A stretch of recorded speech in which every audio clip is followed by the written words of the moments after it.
اگر تم التیا نہیں کرو گی تو کیسے پتہ چلے گا کہ کون تمہارے گرنے کا انتظار کر رہا ہے؟ جس طرح کا گمان آپ زندگی کے بارے میں رکھیں گے زندگی ویسے ہی ہوتی جائے گی۔ دوپہر کے وقت کے لولہ یعنی مختصر نیند سے یادداشت کو بہتر کیا جا سکتا ہے۔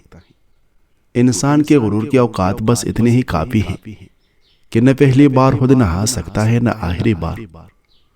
دوسروں کے اچھا ہونے کا انتظار نہ کرو بلکہ انہیں خود اچھا بن کر دکھاؤ کہ اچھا انسان کیسا ہوتا ہے۔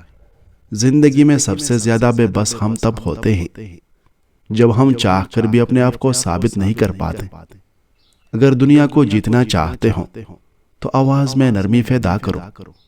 زندگی میں دو لوگوں پر کبھی تبصرہ نہ کرو، جن کو چن لو اور جن کو چھوڑ دو۔ انسان اپنی زندگی کا 1/3 حصہ سونے میں گزار دیتا ہے۔ بات کرتے وقت اپنی ٹانگوں کو مسلسل حرکت دینے کا مطلب ہے کہ سامنے والا کنفیوژن کا شکار ہے۔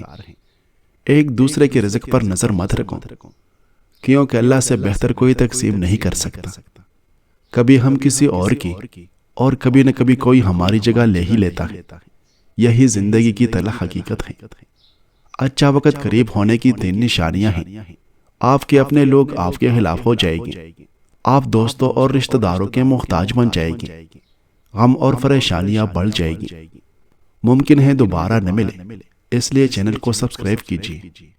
شکریہ۔